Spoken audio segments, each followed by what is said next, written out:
Welcome to Out of the Blank.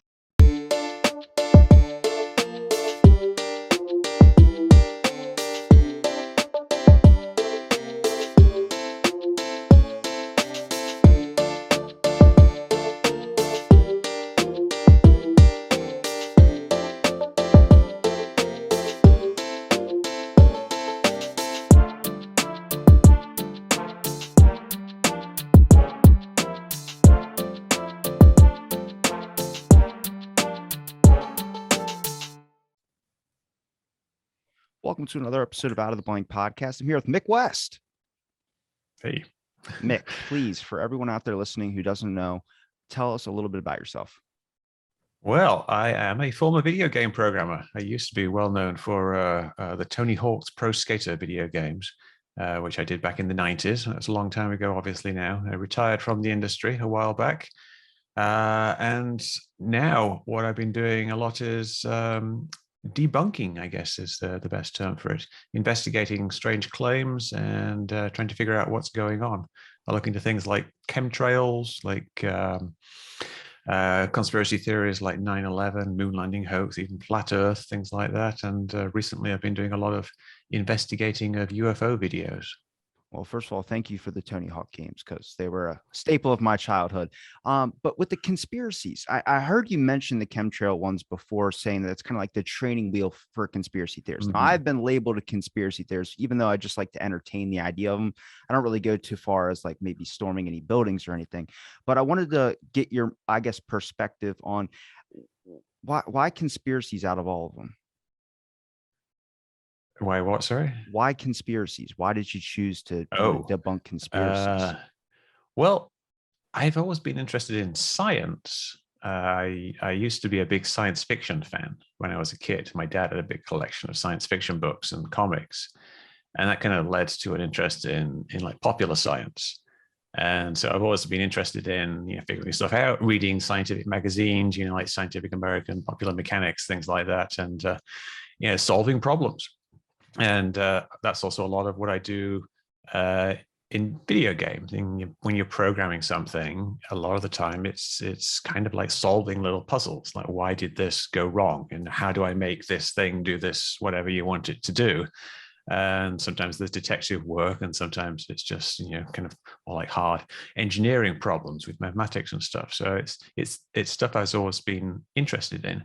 And then conspiracies, they usually have some kind of claim in them that is scientifically based. Like if you think of the extreme example, there's flat Earth. And in flat Earth, people say like the water always finds its own level. This is one of the claims they make in flat Earth. And from being a scientist that that doesn't mean that the oceans are perfectly flat. It means that they curve with the surface of the ocean. And so you can try to explain that to people. And it's just kind of an interesting thing to do, to figure out what's gone wrong, essentially, when people are making conspiracy claims that are probably not true, things like chemtrails and 9/11 controlled demolition conspiracy theories. It's interesting in itself, like a little intellectual puzzle to try to solve what's gone wrong. And so I enjoy doing that, but I also enjoy talking to people. I enjoy interacting with people who believe in these conspiracy theories and trying to figure them out and trying to communicate with them the science. Try to explain to them what the actual real science is, which can be quite a challenge, but it's also an interesting challenge. And you can also help people. So it's kind of a combination of reasons, I guess. Like it's my early interests led me to be interested in figuring stuff out. And the interesting people kind of keeps me coming back. The reason I said why was because I think it boils down to the people thing. Sometimes you can talk to someone reasonably about like I have a buddy who's a flat earther, even though I've had astrophysicists on who will completely shut them down in every aspect of it. But then it goes a little bit farther where you start having people that get so aggressive with it. Like it's like their only belief in a sense. And that's when it kind of gets a little bit like, I'm not that far into it. Like I have my own conspiracies, especially like I did a 5-hour episode on 9/11, and there's just a lot to unpack there, honestly. In my opinion, I think there's just a bunch of things going wrong at once, a kind of a lot of slip ups. And at the same time, with the shooting down of like that third plane, like I've read Dick Cheney's autobiography where he talked about giving the shoot order. Now, did someone hesitate? Sure. Person kept running back in saying, "Hey, what'd you say?" And then he kept saying it over and over again. "I thought I told you to shoot it down." One of the planes flew over the White House. That was the one he gave the order to shoot down. Who's to say another person didn't hesitate? I don't know. That's the thing, is like these are all little mysteries. And sometimes a lot of people, they stick to their guns on a lot of this stuff and they really become kind of violent in a sense. Yeah, well, I don't think the plane was shot down. You're talking about Okay. Flight 93, which crashed into a field at Shanksville, Pennsylvania. Yeah, when planes get shot down, they don't crash like that. They disintegrate in midair, essentially, because they become non-aerodynamic and they're traveling very fast, which they usually are. They essentially get kind of ripped to pieces. And you think of like the Malaysian flight 370, I think, the one that got shot down over Ukraine. You saw that scattered over multiple fields, and you see intact pieces of it, and you see intact bodies and belongings and things. You look at the Shanksville plane, Flight 93 on 9/11, which I think crashed because of the struggle in the cockpit. You see basically just a hole in the ground, and you don't see you see there's very little debris elsewhere. There's like a few pieces that like ended up in the trees nearby. But had it been shot down, I think you'd have been looking at something very, very different. It wouldn't have crashed at that high speed, I guess unless they somehow I was probably managed to do a very, yeah. It looks like what happens when something controlled flight into terrain, they call it. Like if something actually flies at high speed into a mountain. There was I think it was an Italian jet that crashed into a mountain because of suicide by the pilot. And it looks the same type of thing. You don't see any recognizable pieces of the plane. It crashed into rock, so it didn't make the same type of hole.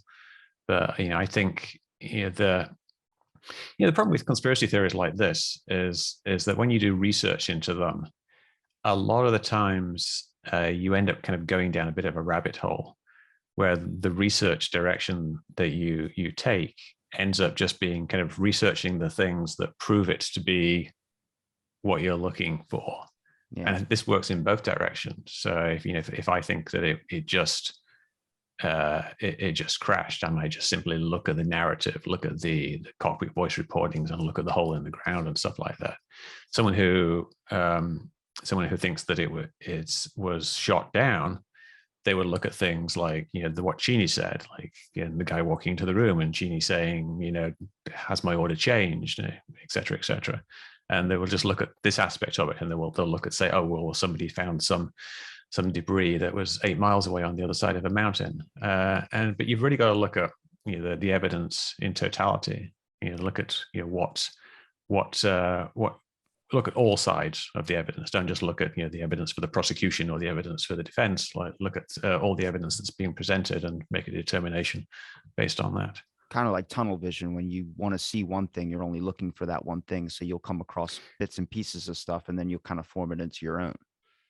Yeah, it's confirmation bias. If you feel like you've already figured it out, then you stop trying to figure it out, because you become convinced that it is this one thing because you see a compelling explanation that someone's given you. And then you mentally you kind of want to confirm it, because once you start believing something, having your beliefs confirmed is actually much better for your brain on a subconscious level than having them disconfirmed. So you don't.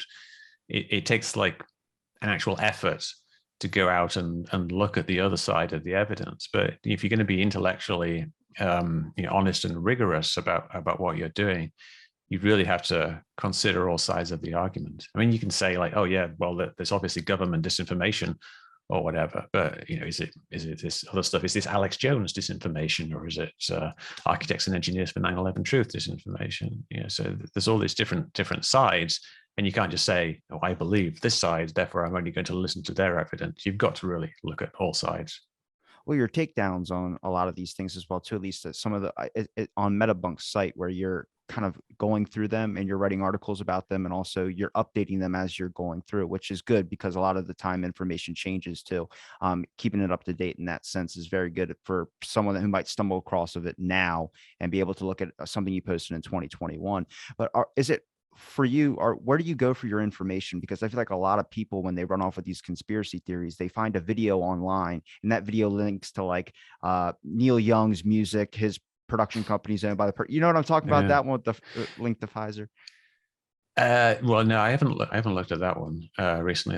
Is that a new thing with Joe Rogan? the Joe Rogan thing? Yeah. Yeah, with Neil No, Young wanting to pull his music. Apparently, the Billboard company or whatever that he does his music is somehow linked to the owner of the Pfizer CEO or something like that. Yeah, well, they're all linked. You know, if you look at anybody's investments, you can probably find like they've got something in everything. Yeah, lots of people have various diversified investments. I don't know anything about that particular case, but I suspect it's nothing particularly suspicious when you get down to it. I don't know what the idea would even be there. Is Neil Young is in favor of vaccines, and so it's removing his music from Spotify. It's more like an advertising thing, like to think that any of these news corporations that come up and right after they say something about a mandate or a vaccine, or they're showing something against one side, it's usually biased in whatever news source you're looking at. They usually say like brought to you by Pfizer. And it's kind of like, you're not going to crap on the company that's giving you money. It's that type of thinking that's out there, which I mean, in a sense makes some sense, but honestly, I don't know. I really don't trust the news in general. Try to go to multiple sources. Yeah. Well, they're not all supported by Pfizer. I mean, you look at, I like to look at multiple sources. I have a web page set up where I look at 12 different news sites all at the same time. Like I have each one in a little frame. So I got like CNN, NBC, Fox News, things like Reuters, RT, and let's see, what else do I have? Like a bunch of different sites to try to cross the whole spectrum of possible news things. So I have CNBC, which shows the financial news. I have Press TV, which is Iranian state television news. I have Breitbart. I have Xinhao.net, which is Chinese news, and Reuters, CNN. So yeah, you want to look at, if you want to get a perspective of what the media is telling you, one of the best ways to do it is to look at everything at the same time. You will often see that one news outlet is doing one story, and that's the headline. And if all you watched was, say, CNN, then you would think that this was the only story at the moment. Like right now, Fox News top story is about an American-born Olympic skier who is in the Olympics playing for China. As if that's the most important story of the day. Like and NBC is talking about Ukraine. They're talking about Macron's meeting with Putin, and there's all these different things. Like Reuters is talking about the FBI's investigation of far right groups in the January the 6th events, and RT is talking about military aid to Ukraine. So when all these news sites all give you the same story, then you can tell then that's probably this is what's happening. This is the news. When they start to differ, and you can kind of see that perhaps this site is choosing to focus on this because of their institutional biases or their actual intent to frame things in a certain way. I mean, certainly with news sites like Breitbart and RT and Press TV, they're obviously very biased, and essentially propaganda in some instances with like RT and Press TV. So we know that they have a bias, but the other sides too. CNN obviously has a very anti-Trump slant. MSNBC similarly, but not quite as much as CNN, and Fox News has a more I guess pro-right, pro-conservative slant. So we know that these things exist. So look at multiple sources. And that's what I do when you're looking at the evidence behind conspiracies. You don't just look at one video. You don't just look at one side. You drill down. You try to find the original sources, not just what the reporter has said, but what the paper was that the reporter was quoting, then you read that, and then you read other papers. So multiple sources really is the key when you're investigating things where you can't get your hands on the evidence directly. So you don't want to get just one perspective. Have you seen a rise, I would say, in people that are more, I guess, mistrusting or at least conspiratorial, I would say? I mean, with the fact that Facebook comes out saying that their fact checkers are just opinion based type thinking, where I go, if that's, you're hijacking the term fact checker. I mean, the difference between lockdown and quarantine? It's the same thing, but it's the words you say. You see that on the other side as well too, with conspiratorial thinkers. They'll say something even though they're hijacking a word, in a sense. Like conspiracy theory makes you kind of seem like a nut job, when I look at it kind of like being more skeptical in an aspect, as long as it's not violent. But fact Sure. checking, I mean, if Mark Zuckerberg says they're just people that agree with the same opinion, then that makes everyone start to question what is a fact. And then you get down to crazy things like trust the science, where it's like now you're hijacking a term in a sense, and you're using it, whether it's for good or it's for bad. You're taking hold of a word that is conditioned to a lot of people to mean one thing, and then if you end up messing up, or someone exposes a small thing that doesn't even have to be a giant conspiracy, then that word is going to end up losing a little bit of value to it. Yeah, well, I think with fact checking, a lot of what fact checkers do, if you go to somewhere like factcheck.org, or even you look at the things that are being fact checked on Facebook, a lot of it is stuff that you can actually verify yourself, and you can check to see if the fact checkers are in fact correct in their determination.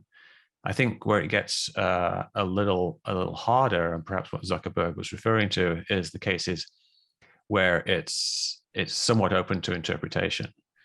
So there could be a news story that says, like, Pelosi said this, or Pelosi has profited from the pandemic because of her investments, and the actual nuances of it could be somewhat open to interpretation. It could be like, she's just invested in an index fund, and all index funds have gone up over the last 6 months. So yeah, she's profited from this, or it could be that she's invested in something deliberately that profited from it. So that there could be different ways of interpreting the story, and a fact checker, their job isn't to just put on their own personal interpretation of that story.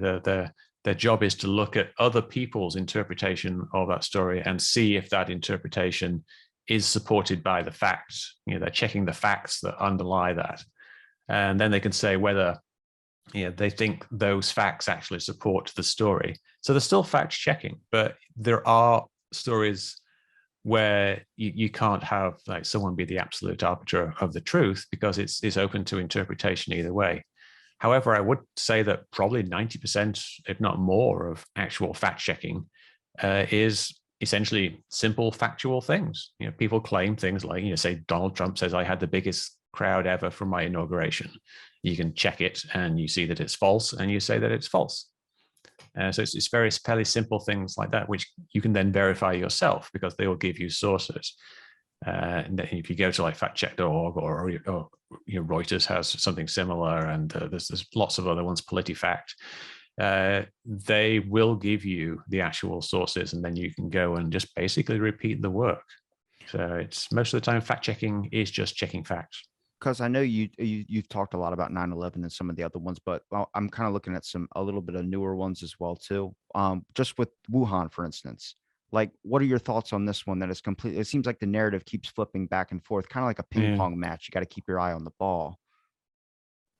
Yeah, it's an interesting one. What you're talking about, whether the coronavirus originated in a lab. Yeah. I mean, it might be something that you can't rule out, because obviously there was a lab there. But they had the lab there because of the proximity to all these bat populations, which are incubators for the virus. So the coincidence of the locations, maybe kind of putting cause and effect type thing. They both started, and they were both in the same place because that's where the disease is. But obviously it's a bit of a coincidence. And that makes people suspicious, because there's a saying in conspiracy theories that there are no coincidences, which is obviously wrong, because coincidences happen all the time, but it's something that raise eyebrows. But then, of course, there are people who think that there's something to it, or they perhaps have reasons for wanting to point the finger at China, will go in and that they start doing this gathering of evidence, where they're only gathering the evidence for a particular case, and then they're not listening to the experts on the other side. But it's something that, I guess, not the narrative exactly, but the analysis of it has actually changed over time. And I think it may well be that there's more investigation that needs to be done as to where exactly it came from, and could it have been something like, was it something they were studying in the lab that got released? Is it something like this gain of function that they were experimenting with that somehow got loose, or is it just coincidence? We don't actually know, and we don't have really strong evidence either way. We just have these kind of coincidental things that are happening at the same time. So it's something to watch. Ultimately, I don't think it's hugely important, unless it turns out that people knew and then there was a big cover up, which I don't really think is the case. I don't think that was the case either. I think it was just, I mean, from taking it back from a personal aspect, but looking more of like I would say a government aspect, like an overall entity type thing.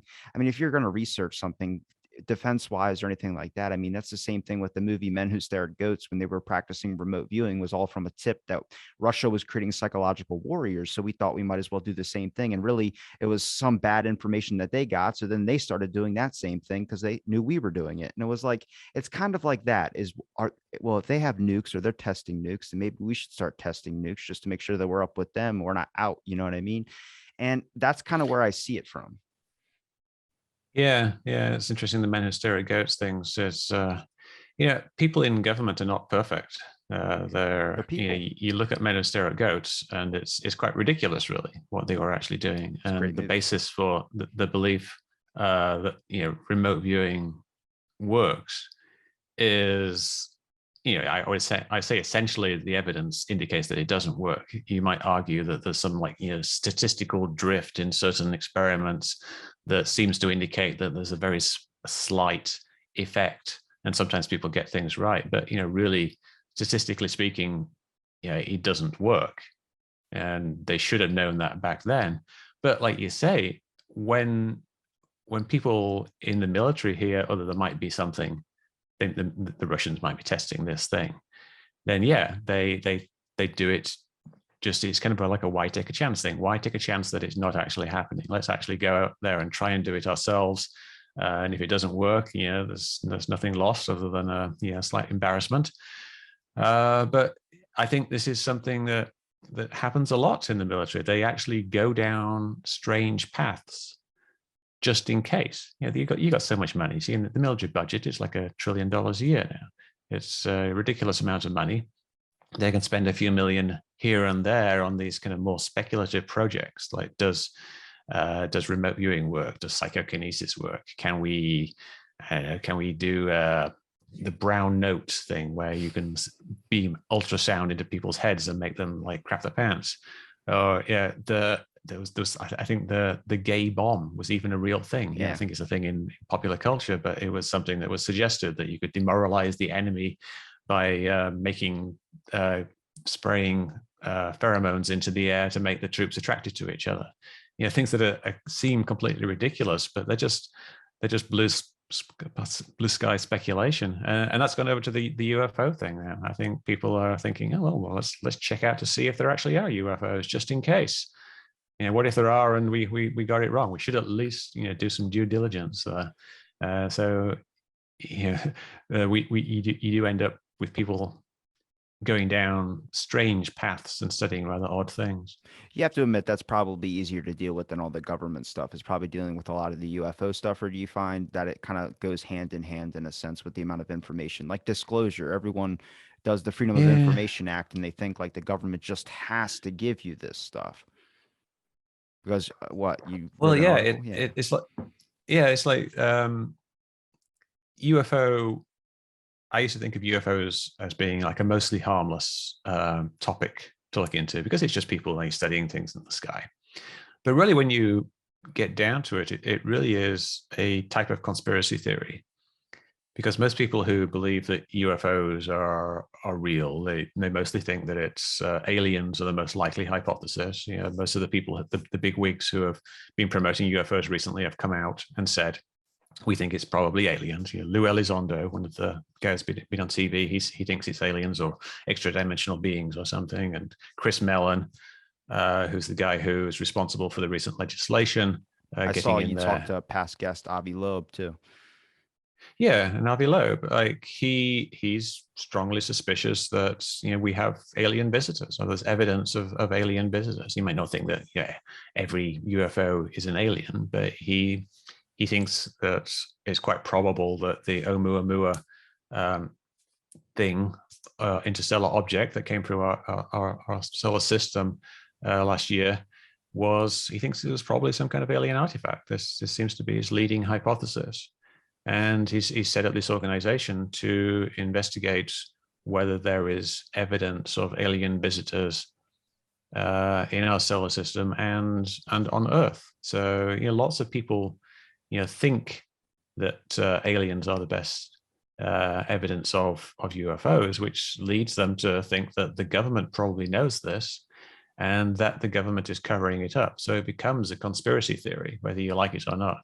What I do don't you think there's think? really any way that I don't think that aliens are visiting us. Okay. I think the evidence is not very good. Part of that is from individual cases that I've investigated and seeing how people present evidence as being conclusive when really it turns out not to be when you dig deeper into it. And this isn't just like old things like Roswell, it's the more recent stuff. There was a case where the Chilean government's UFO investigation team spent 2 years investigating one particular UFO video, and they declared it a genuine unknown, and everyone was really excited about it. But it turned out to be just a plane. But they spent 2 years, a whole bunch of experts spent 2 years analyzing this one video, couldn't figure it out. But it was just a plane. We figured out exactly which plane it was and demonstrated that it was there at that precise moment in time, and it was literally impossible for it to be anything else. So people who are supposed experts make these mistakes. Sorry about that, technical difficulties, which is going to lead to my next thing down the road. What were you saying? I'm sorry. What did you finish on? So I was talking about UFOs and how if you believe in UFOs, and you believe that UFOs are aliens, then you kind of have to be a conspiracy theorist, and you have to believe that the government is covering up this evidence, and that can be quite troubling for people. And a lot of people are very disconcerted by the idea that we have evidence of aliens, we have underground bases, and we have crashed flying saucers and things like that. This, and then the government's not telling us about it. It leads people to be kind of upset about that in general, but also be more suspicious about other conspiracy theories. They start thinking that if the government can cover up UFOs, what else are they covering up? And then it becomes a lot easier for people to believe in things like, say, chemtrails, or even the QAnon stuff, or the more extreme 9/11 conspiracy theorists.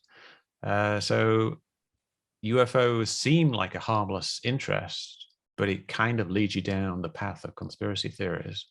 Well, all of it leads you down a rabbit hole in a sense. I mean, it feels like if you're just finding out all this information now, if you see Bill Nelson, the main director of NASA, come out and say that there are things out there that we can't explain, and then they're releasing CIA documents, and it seems like the NSA is always pointing at the CIA and the CIA is pointing at whoever, it just makes people go, wait a minute, I've been behind on this for so long. And then they have to do as much as they possibly can and maybe fall into some of those kind of rabbit holes in a sense where they start seeing conspiracy theories everywhere. I remember when I first started like listening to Alex Jones and stuff, I felt like I was like, oh, what is this? What is this guy talking about? Then you search it up and you're like, wait a minute, there is a MK Ultra thing. And then you look down MK Ultra and you keep going down farther and farther and farther. Then you start wondering and questioning more and more and more.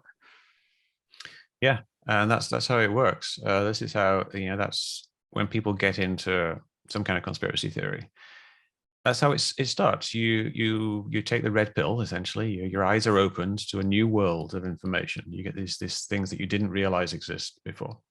and you think, oh, this is how the world really works. And then you start discovering these new things, and you think, oh, that's true, that's true, that's true. And because you're being exposed to these videos and other information that is very convincing to you.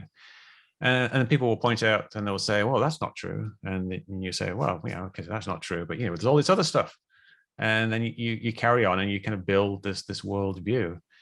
Eventually, though, people, often over a few years, they kind of reach a plateau in terms of like this kind of reaching around for new information, and they settle down into like a fairly steady state, like a set of beliefs that they are really interested in, and that they feel like constitute their worldview. And I find that when people get to that stage, then at some point they start to question one of those beliefs, and then one of their core beliefs kind of falls away because they decide, oh well, maybe a plane didn't hit, maybe a plane did hit the Pentagon, or maybe Flight 93 was shot down or wasn't shot down, in whichever way it goes, and it unravels their belief.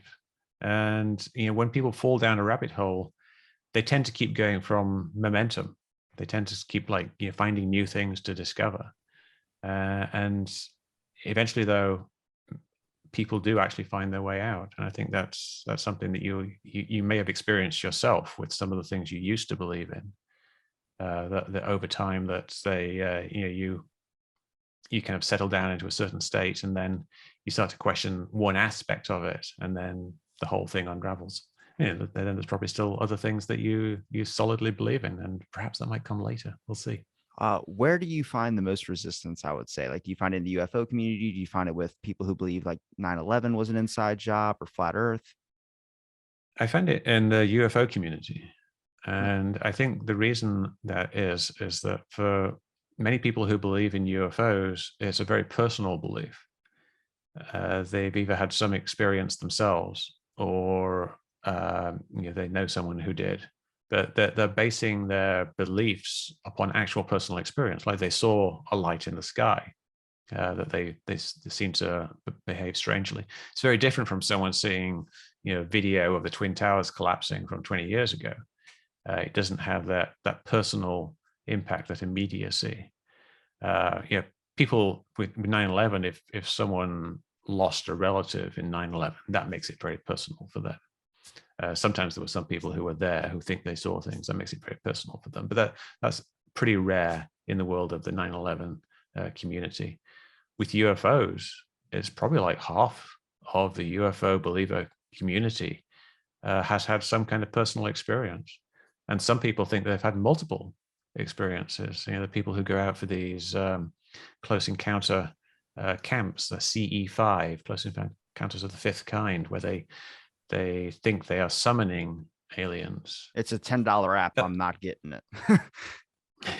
Well, it's I think it's like a $2,000 camping trip, but there's also an app that goes along with it, and you can do it yourself. And there's groups on Facebook where people give advice on what to do, and all you got to do is basically go and sit in the desert and stare at the sky, and eventually you will see a light in the sky. You don't even have to meditate; it will show up regardless. But that's, for many people, an immensely personal experience. If you feel like you're sitting in the desert, meditating, sending out your love into the universe, and some celestial being essentially pays you a visit, that can be super personal. And so that type of person will then believe, that all these other things are this type of alien visitor of the type that they summoned in the desert. So if I come along and say, well, this video here, like say the gimbal video, that doesn't actually show anything amazing, they take that as being me saying, oh, well, your experience in the desert was also not amazing. They take it as a very personal attack on their beliefs, because I'm demonstrating something that they believe to be true is not, which then starts to cast doubt on these other things, which they know are a little bit dubious. They know that there are questions about them, and that they're a bit out of the mainstream. And so they get very defensive, and it's very, very personal, and much more in the UFO community than in other communities. Yeah, and especially with memory as well too. It's very, very hard because your memory starts to kind of warp over time. Like, did I remember that right? Did I ever? I think I went to a basketball game and I met Michael Jordan. It's like you've never even been to a basketball game. It's like, well, where did that memory come from? It kind of starts becoming fragmented and mixed together. And I was wondering what your thoughts were about experiencers, because sometimes I'm hearing like a person talk about it. I'm pretty good at sensing if someone's feeding me a story, but with memory, I feel like sometimes you can trick yourself into thinking it actually happened, and that's when you can literally 100, like they'll get angry sometimes, and then usually when someone starts reverting to like names or something like that is typically when I'm like, okay, I'm getting you on something.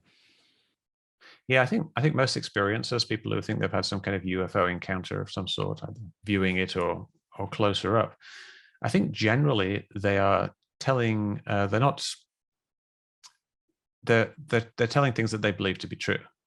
Whether they actually are true or not is open for debate, and I think probably a lot of the time it's not an accurate representation of what actually happened. The problem is when I say AI, I don't think they're telling the truth. Uh, it kind of implies to a lot of people that I think that they're lying. But there's a difference. Truth and lies aren't the only two things that you can tell. If I was to tell you something that I believed to be true but was in fact false, that isn't the truth. That is, I mean, it's not a lie either. It's a mistake.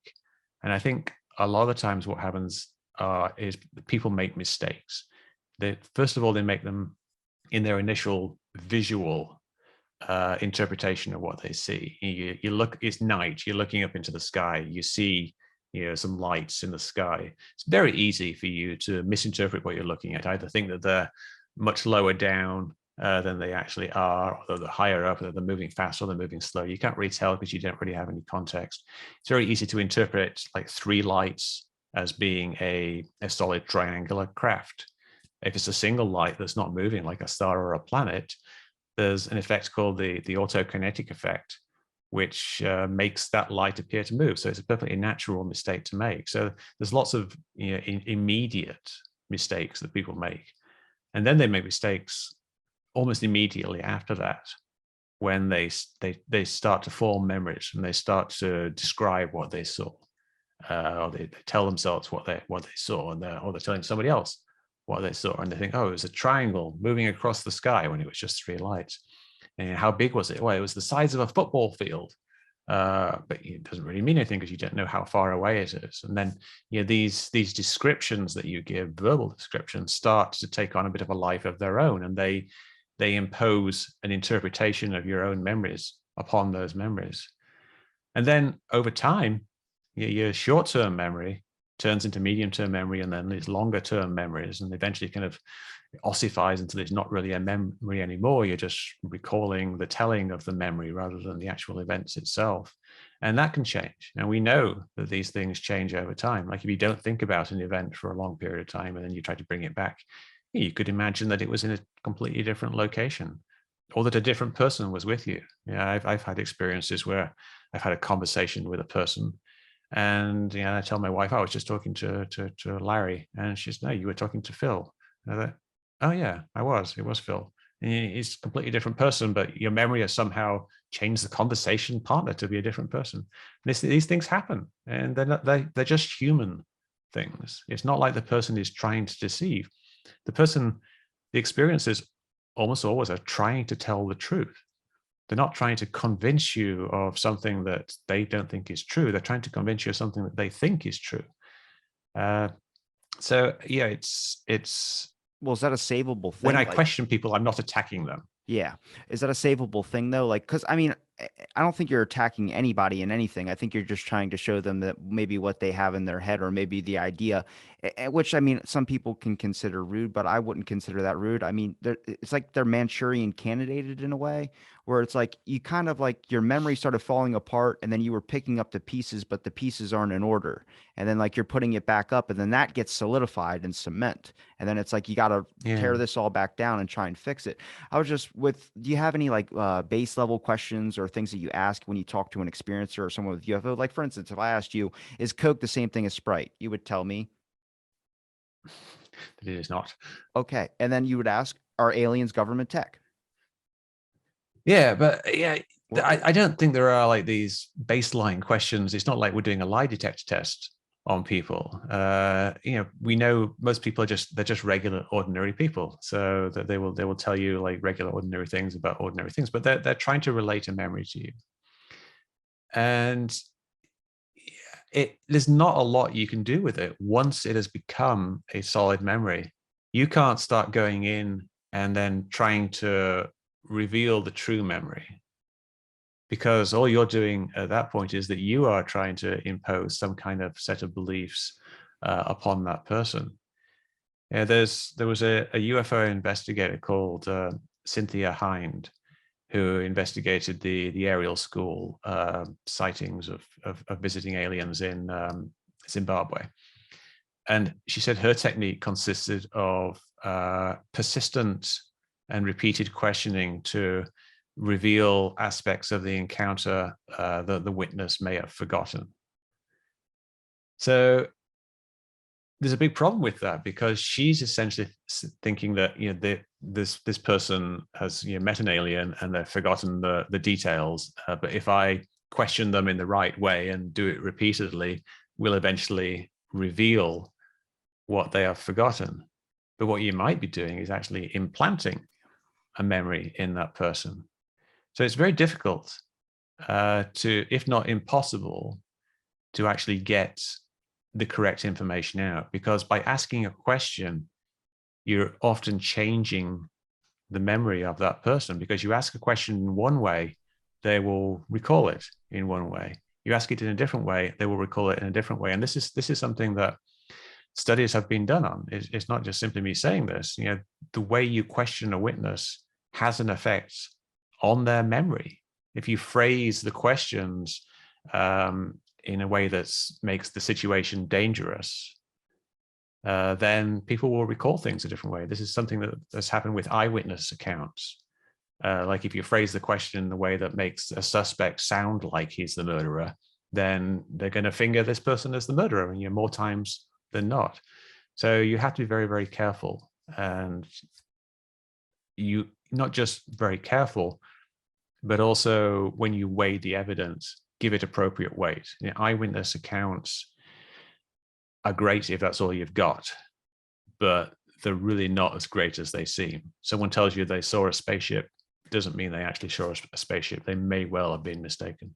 And you'll find a lot of people that are trying to milk, I guess, all the popularity out of it as well, too. I could think that's a problem with the UFO community as well, is that there's people that'll say this or they'll talk about experiences, but I start to question a little bit more after talking with so many of them when they give me kind of examples, but then when I ask more about the examples, they say from like a guy who knew a guy who dated his sister who was friends with his cousin, and I'm like, okay, this is where we start to get down the little rabbit hole here.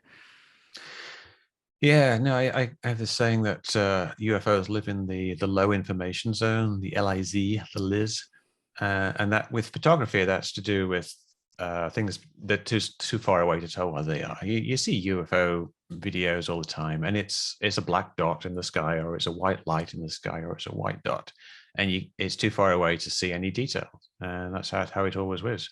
But with eyewitness accounts, there's also this low information zone, because we don't know what fidelity the recording is that in this person's mind is.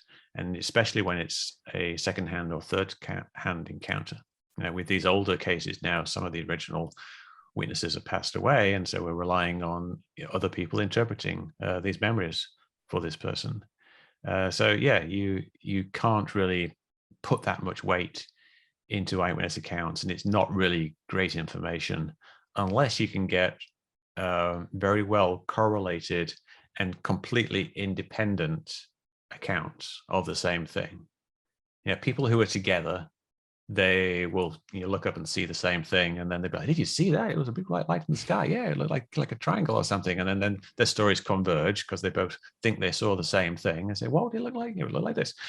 But if you have someone, I don't know, someone who's in the west end of town and someone who's in the east end of town, and maybe 4 or 5 other people across town, and they all agree that they saw the exact same thing, like we saw a big circular flying saucer with red lights rotating around the edge and a triangle on the bottom, and it shot beams of light up into the sky. If they all saw the exact same thing and they repeat that, then that is good evidence. But one person, just one perspective on something, is not very good evidence. And you really have to take that into account when you're analyzing these cases. So if you don't think it's aliens, what about the idea that it could possibly be a weather phenomena, like how we see mirages and things? Yeah, I think your question there raises an interesting point. It's like, uh, could it be weather phenomena? Yeah, some things could be weather phenomena. You, I think a lot of people they're trying to say, what are UFOs? Are they aliens or are they something else? I think there are lots of different things. I think weather phenomena is one thing. I think misidentified planes is another thing. I think misidentified aerial clutter like balloons and birds and garbage bags. That's something else. There could be atmospheric distortions that cause these visual tunnels, excuse me, Fata Morgana type things and mirages. There could be types of lights that appear in the sky, like lightning, possibly like ball lightning, some kind of plasma effect that occurs in the sky. These are all different things, but they can all contribute to what we think of as being the UAP phenomena. I think it's a huge mistake to try to just pin one explanation on UFOs and UAPs, because there's almost certainly multiple ones. And this is what the official government report said. The preliminary report on UFOs says we think that they will go into one of these 5 categories. The first one was aerial clutter. The first thing listed was birds. Birds, balloons, drones, plastic bags. This was all in the first category. The second one was atmospheric effects. The third one was secret foreign technology. The fourth one was secret US technology being tested, or perhaps a private party testing, like Tesla testing a fancy drone or something. And then the last one was other, which is just a catch-all category for things that we haven't thought of yet, or that perhaps might even be new to science, like some type of ball lightning. And that everything that we see probably falls into one of these 5 categories, and probably most of it falls in the first one. But you're Because not, aerial clutter is what we see in UFO videos all of the time. but the belief maybe that it could possibly, some of that might be mixed in with maybe government tech in a sense, or is that too far out? Just because we haven't really seen any government kind of tech that's advanced in that way. But I've seen you kind of debunk Bob Lazar. So, I mean, Uh, I don't know. I always like to keep an open mind that the government's probably doing something interesting. well, uh, you know, the first category was birds and balloons, and we've got birds and balloons. So something being government tech doesn't mean it's necessarily super advanced government tech. It could be just something like a stealth drone that isn't necessarily making these amazing movements. I saw you Like if talk a lot about of jet flares as well too. That was really interesting. yeah, I think that's the glare thing you're talking about with the gimbal video. Yeah, that's when you view things with an infrared camera. The heat from the engine sometimes can flare up behind the jet. We've seen this in a whole bunch of different videos, and it can obscure what the jet actually looks like. This isn't something that the average person will mistake for a UFO, because very few people have access to that type of camera. But yeah, the military UFO videos, the gimbal video and the FLIR 1 video, I think, are just showing a plane from behind, and you're seeing the heat from the engine, and it causes this glare behind the engine.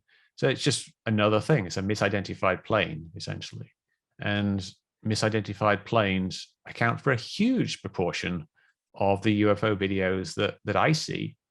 On a daily basis, people asking me, what is this video of? And at least one of them on any given day is going to be some type of plane that's just simply being misidentified. Other ones are going to be balloons, and others are just going to be little white lights in the sky that are so tiny on screen that you can't identify them. But none of them have done anything that's unambiguously interesting. You can't say that, oh, here is a video of something, moving in defiance of gravity, unambiguously. You can't say that's for sure, because you just got this crappy video. We don't have any good video evidence. Yeah. It's quite disappointing.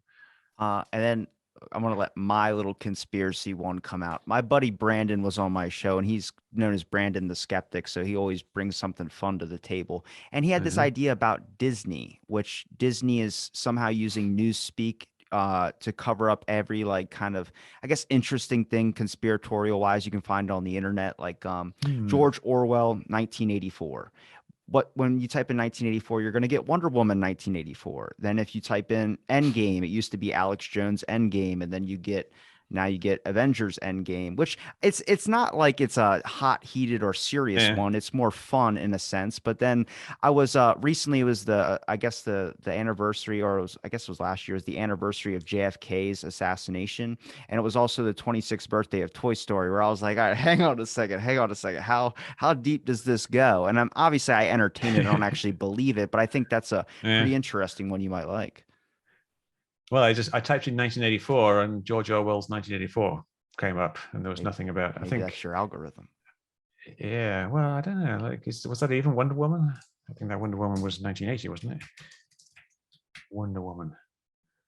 Oh, it was 1984. Yeah, but yeah, there was Frozen, Walt a. Disney's Frozen head, but then if you type in Frozen, you get it's just they're fun stuff You like can make that. you can make connections. You can make connections very easily, and there's only 365 days of the year, so the chances of two things happening on the same day that are interesting are pretty high.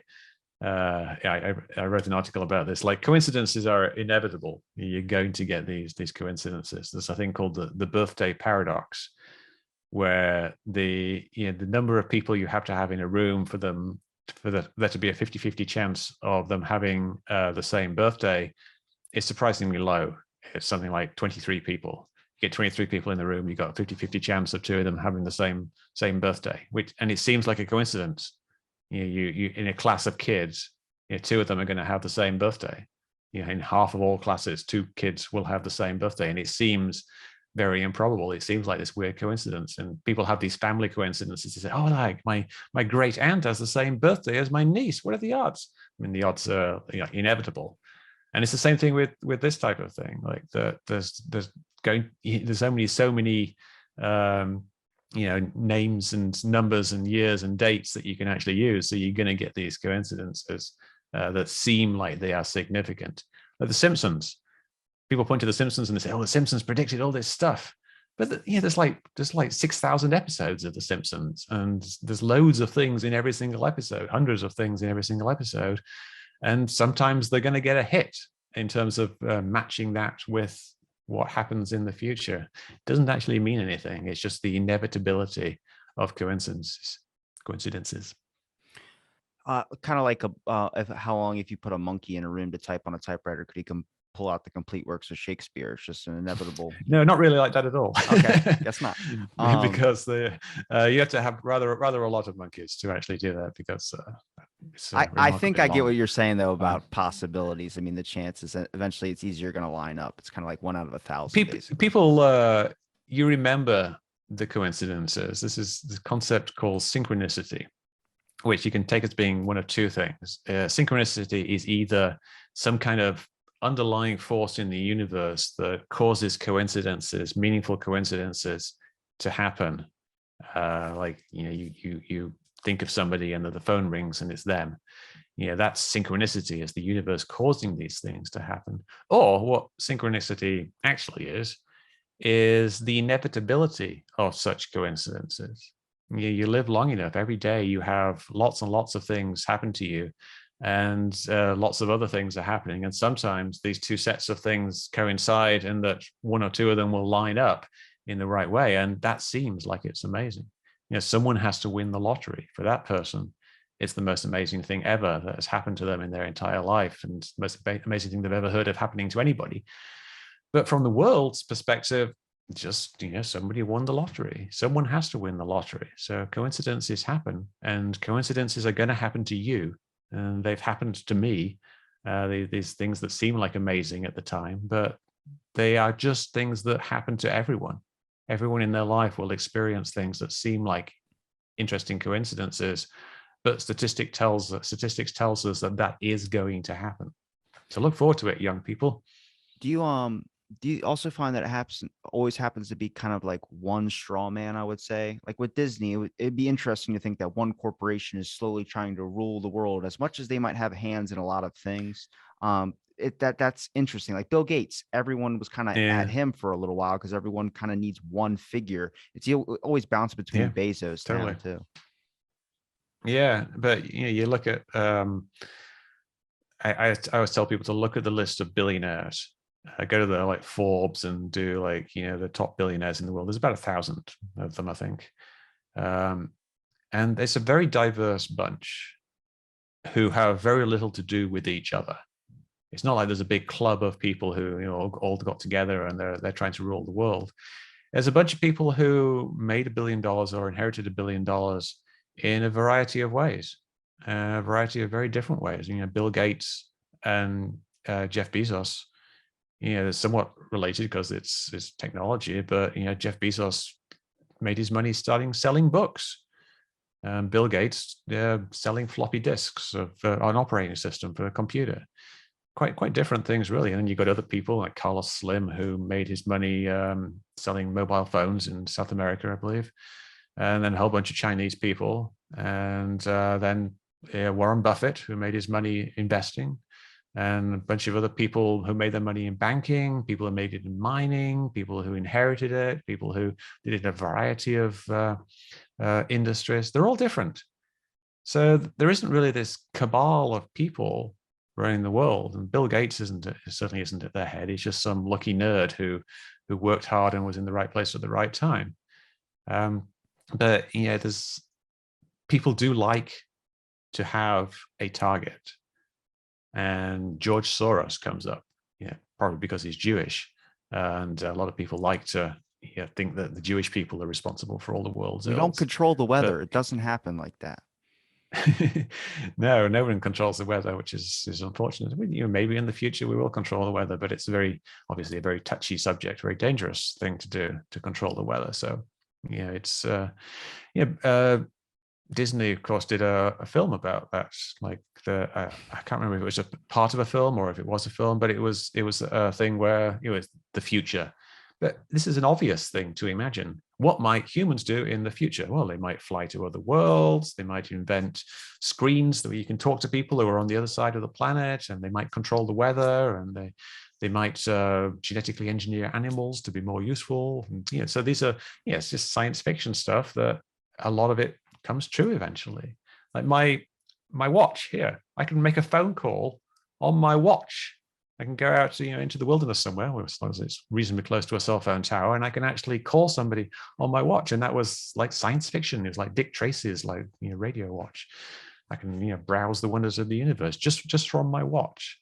So science fiction comes true eventually. So these Walt Disney predicting something isn't really surprising.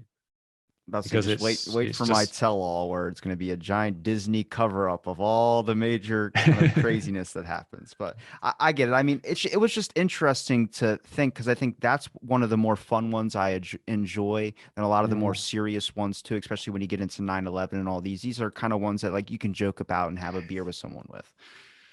Yeah, but only if you don't believe them. If you believe that Disney is doing all this stuff, then it becomes really sinister.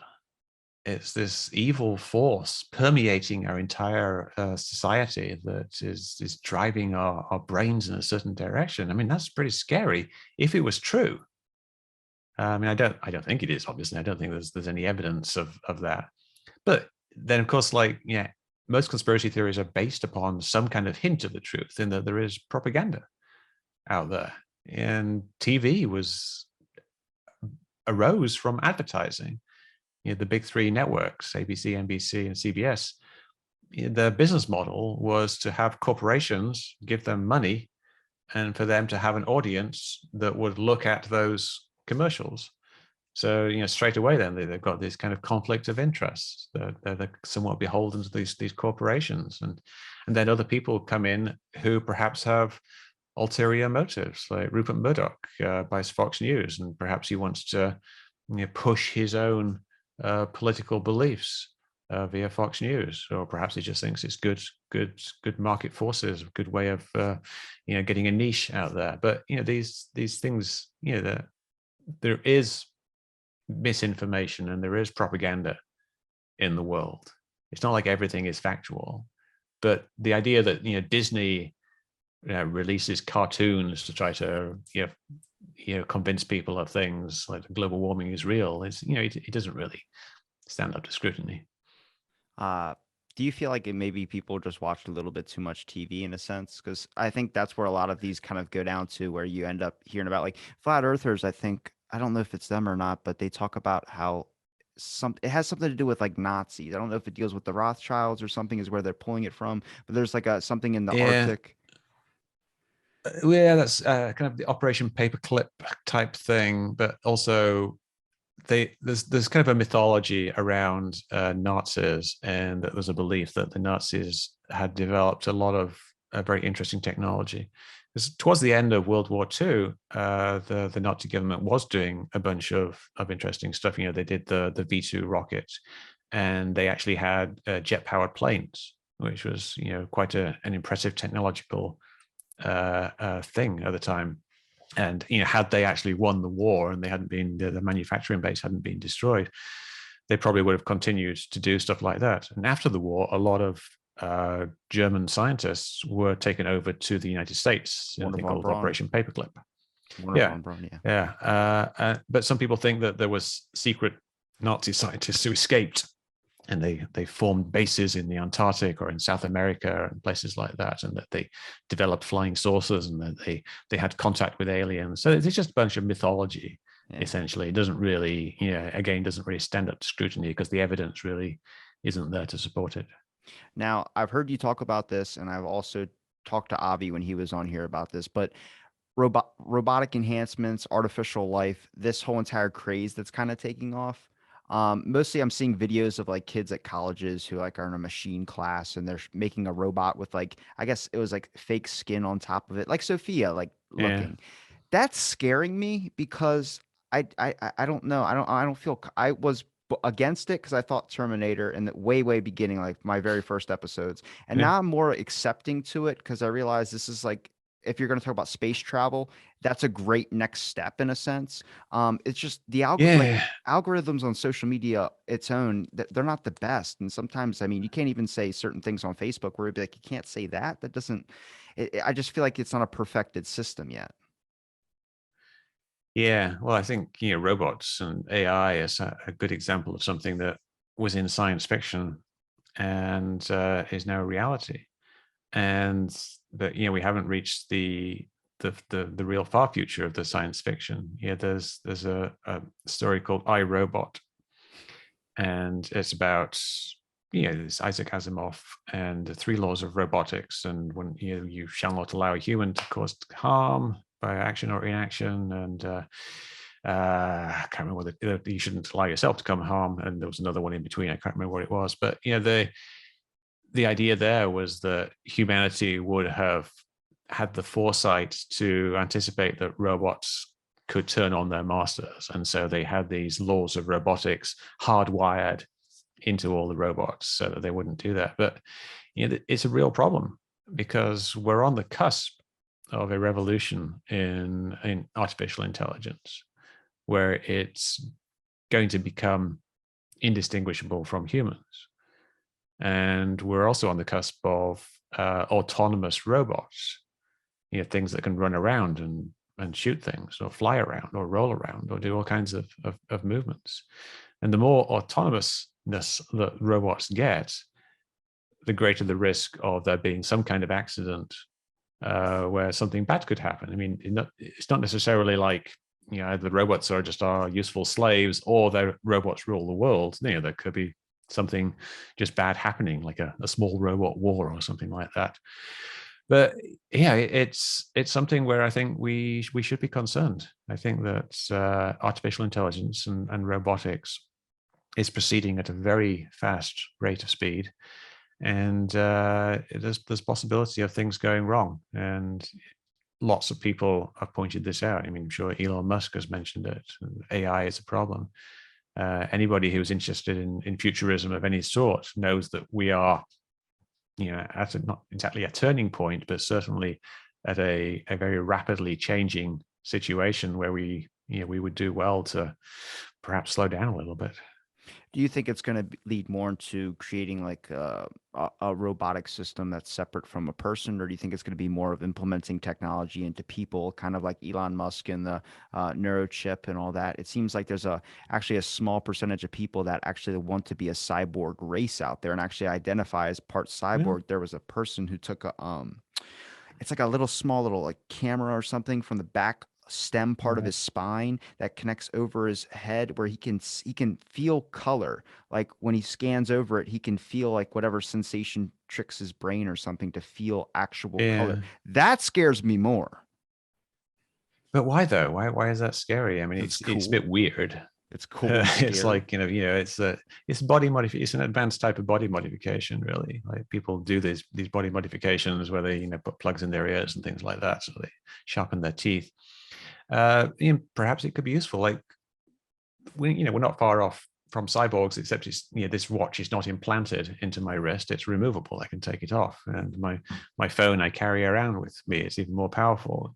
I've got various other things that are technology is an extension of it extends humans' powers. Like these reading glasses, like they essentially, does this make me a cyborg because I'm using technology to augment my existing capabilities? And then later, when we get digital glasses that have artificial reality overlaying our view of the world, it doesn't really make you a cyborg. It's just you've been given extra tools with which to interface with the world. This watch is very much an example of that.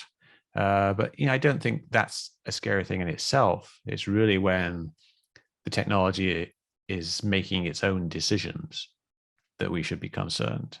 And if you have robot cars, it's a good first example. It's good because a lot of effort has been put into making them safe, and there's not a lot that can go wrong with them. I think it's going to be generally a good thing, but it's something that you would be much more concerned about the programming of a robot car than you would the programming of your wristwatch. So there's things to be concerned about, but I kind of look forward to more technology augmenting human powers. I look forward to when I'm old. I'm fairly old already, but when I'm very old, I look forward to having a car that will drive me around. I look forward to being able to visit restaurants in my robot car. I look forward to, like, if my body starts to fail, having some kind of bionic augmentation of that body to help me do things. Like people who have trouble walking can have bionic implants, bionic knees, and things like that. These are good things, and I don't think we should be afraid of them. My fear in it is that these luxuries is what the internet is. The internet is a luxury in a lot of ways have now become a requirement. And I don't think anybody really paid Yeah. attention to it becoming a requirement. Where I see all these robots and these artificial enhancements start becoming more of a requirement, where it's kind of like the idea of the Luddite movement back in the day. People were afraid that if you got printing presses and all this, they were going to be out of the job and couldn't feed their families and rise up against, to destroy these machines. It's in a sense, I mean, if you want to pay a McDonald's employee $20 or something an hour, then you have a bunch of these employees asking for $20 an hour. Would it just be easier to pay one person $20 an hour to service all the robots to make your food? Like you start getting into an aspect where I don't want to push out human capabilities in a sense. Yeah, but I mean, is it good that people work at McDonald's? Is that a good use of people, or a good validation of their existence? I It's mean, sometimes the only I option they have. I think a better uh, future would be the robots do all the work, and then humans can just do whatever they want. And there's this feeling, I think, that this kind of work ethic thing, that people should have jobs and they should earn money. But why? I mean, why are people forced to earn money? Well, you're forced to earn money because you need to buy food and housing. But if we had robots making food and housing, it would be a fundamental shift in society. But it's something that, in some ways, is inevitable, unless we have some kind of societal collapse or some kind of big war or cataclysm. Then things are going to keep progressing, where people won't have to work. There's no reason why we would want people to work 8 hours a day, 5 days a week in McDonald's. That's not a great thing. Nobody wants to do that. They're forced to do it because, like, as you say, it's their only option. But I think it would be great if there were more options, and that didn't involve being forced to work. sounds a bit like I'm a communist, but I think it's more just the way the future is going. Like people had to work far longer hours in the past. Like when people were living off the land, you have to get up in the crack of dawn, and you'd have to like go out and milk the cows. You have to go plow the fields and do this backbreaking work. And now people get much easier work. And we don't complain that work is a lot easier now. But why can't it be even easier still? Let's reduce the work week to like 3 days a week, but still have the same standard of living by using robots. I like that idea of like not having to work if you have robots to do the production for you. I know a lot of people say like, "Oh, well, I love where I work." It's like, yeah, but you would love it more if you didn't actually have to work there and feel like you were forced at Yeah. times. I really like that. But do you think they would like that's going to happen? It just seems like there's another force out there that just wouldn't Yeah. allow that to happen. It seems like keeping people exhausted at times to where you don't have time to really look up Yeah. anything on the internet or even turn on the TV. Well, it's a utopian idea. It's like what people have been thinking about would be the ideal future for a long time, is that the means of production becomes automated and isn't owned by anybody, and no one actually needs to work because we've got machines to do it all forward, and we can go out and learn to play the piano, or go out and have adventures in the wilderness, or we can start clubs to do things, or we can start we could do our own work. There's a good series of science fiction books by Ian Banks called the Culture series, and in it, this is set in the far future, kind of a human-like race, and they coexist with artificial intelligence and robots. But the robots are like a billion times as intelligent as the people, but they basically do all the work, and the humans get to do whatever they want to do, which is a very interesting idea, because it's like you have the freedom to do whatever you want, but then you've also got these kind of godlike machines providing that for you. And I think a lot of people will be very uncomfortable with that, and they wouldn't actually like to have everything provided for them. And I think some people feel that work itself is something that humans should do, that people feel that humans should have a job. And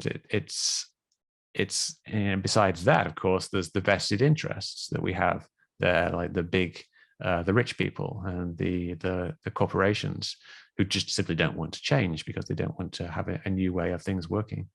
So do I think it's going to happen? I think eventually, but not anytime soon. So you say anytime, not anytime soon, but then I'm like, they release a new iPhone every single year almost. So actually, sometimes twice a year. So I get a little bit nervous, but I think it's just you have to be productive into what you would consider being productive. I mean, I don't think it necessarily Yeah. has to be working, but like for me, for Well, instance, I I'm don't a, have a job. oh yeah, I my robots did the work back in the day, and they made me enough money to retire. And lots of people are retired, and it's not like you drop dead if you don't have a job. You find something to do that's interesting and possibly productive. But lots of people don't even have jobs, who are poorer people who who never like had a good education or whatever. But yeah, it's like, what do you want out of what should society be like, is this age old question. Like, for all of human existence, we've never had the opportunity to do away with work, because work of some sort has always been a requirement. So you used to have in some cultures a slave class or a serf class who did most of the work, and then a ruling class who had more of a kind of a leisure time, who didn't really do very much work and did interesting things like art and whatnot. And we don't want people. We don't want slaves. We don't want serfs. We want everybody to be in the ruling class. They want the ruling class to be everybody in the entire world, and we want robots to do all the work. So I think that's how iRobot starts like though. Like, it is difficult, because it's a new thing, like in human history. Could it actually work if you have 10 billion people who have all this leisure, and you have all the robots like farming for them? Could it actually work? I don't know. A lot of science fiction is, society is still the same kind of dystopian ruling class and lower classes that it's always been, but with the addition of robots. So I'm not super hopeful about this everyone gets to be a lord future. But also with like your website and everything, and also then what you do too. It's, I mean, that's like a job. That's 100% like a job. The amount of work that you put into not only doing It's interviews, like a but hobby, also, though. yeah. But you work. Yep, It's like me doing an episode a day. That's a little bit of a work sure. too, but it's fun and we love it. That's like you love doing your podcast as well as you Yeah, love, yeah, debunking conspiracy theories. That's a job in its own. That's something that I would consider like, oh, I wish someone would pay you for that, but more of a sense of like where you don't have to sure. work and you can just do the things that you love. Yeah, it's like content creators. Most content creators on YouTube don't make very much money, if anything, and yet they do it because they enjoy creating things to share with other people, and then they have other people who watch their stuff, and then they share with each other. Now, people can devote an immense amount of time to a hobby. People who are retired start making doll houses or making model train sets and things like that, and they have a wonderful time doing it, and they sometimes spend many hours a day doing it. And there's no reason why we have to be having some kind of grunt work in fast food to be productive members or to be good members of society. We can do things like what you and I are doing right here, having conversations that are interesting to other people, and we can do things like investigating UFO videos because it's fun to me personally, and it's interesting to a few other people. So I think if the world was more like a situation where everybody could do what they're actually interested in rather than what they are forced to do, it's difficult to see how we could get to that world, but it'd be great if we could. Plus, I say you're very positive, especially on Twitter as well too. My cousin follows you, and he says you've helped him debunk a couple of UFO videos because he's all into the UFO Mm. stuff as well too. And I'm like, that's what I like to hear because as much as like I like the UFO community is pretty positive in some sense, but there's a lot of infighting, and I think you find that everywhere, which kind of makes it detract from like the main point of everything. It seems it's like reality television. You're seeing drama happen, like new like Jersey Yeah. Shore style things. And I think it needs to be more open platform, open communication between scientists, researchers like yourself as well too. Well, people like drama. It's kind of like this thing that's it exists because it's entertaining to people. Not just entertaining, it's like people can't help themselves. They get into these flame wars where they get into a dispute with someone, or they see a dispute and they start watching it because it's entertaining. Like, this Jeremy has a fight with Phil, and these are two big people, say, in the UFO community, and they're having a big beef. Everyone's like, "Oh, get the popcorn out," and because it's entertaining. And perhaps part of what the dystopian future is going to be is just lots of these micro soap operas where these little cliques of people have these little dramas between various people, and other people are just gathering around to watch. But that's something that just naturally arises in ufology. Is It, that it's you get a group of people. If you have a knitting circle, there's going to be drama within the knitting circle. Any type of group of people eventually has some kind of interpersonal drama and spectators of that drama. it'll be cool if the neurochip can like take that out of people, like no drama. No drama. Yeah. Well, I don't know if that's what people are going to want to do, like change people's minds. The neurochip implants in the brain. It could be useful. It's be like I could ask Google to look things up for me. I could perhaps like think a lot faster, solve problems and things like that. But yeah, I'm not sure I would want to be one of the first people to do it. If it's It's something that just like it's like it's the brain a and the brain. telepathic communicator, Oh, the that'll be brain fine. doesn't regenerate tissue, so it's like you got to be very careful what you're putting near it. Yeah, you got lots of spare tissue in there though. It's like you'll It's be fine. it's kind of like there used to be like a fear of like people having cell phones up to their head and your battery could explode, and you hear all those like cases that came out like when Yeah. phones were first coming out. It's like that's where I get a little bit creepy. I don't want to be the first person that gets that thing installed on their head, but if you have a robot that is a cool person to like talk with, and he'll help me solve conspiracy problems, and maybe we can take down Disney together. I don't know, but it's a friendly guy. Joking, Yeah. joking. A voice in your head. That would be interesting. Like you could actually sit there silently and you could be telepathically talking, not just to the robot in your head, but you could actually be having telepathic communications with other people Because the one I via have this now brain isn't implant. positive. Yeah, I mean, people would have thought of the cell phone as being a form of telepathy because, like, I could have like a little earbud and I could be talking to people, but unfortunately, I had to move my lips and actually make noise. Imagine if you didn't actually have to do that; you could just think the thoughts and have your phone call with somebody via thinking. It I could know. be not too far off in the future. I'm about to say, I know so many deaf people that would be so upset because they spent all that Yeah. time trying to read lips, and now you can just think it. But then they could have the brain implants, and they would be able to But can you listen in on someone possibly else's hear. conversation? I feel like that's the best part is when you're able to like look across Starbucks to some person always talking Yeah. on their Bluetooth and just read their lips. Yeah, well, it's interesting things just around the corner. Brain implants. I'll let other people experiment with them first, but yeah, it could be interesting in the future. Well, Mick, thank you so much for giving me some of your time. And where can people find you? They can find me on Twitter at Mick West, or my website is metabunk.org, and that's where I do my UFO investigations and debunking. Or they can email me, mick@mickwest.com, if you've got any questions about anything you've heard today. And thank you for listening to this episode of Out of the Blank. Stay tuned for our next episode.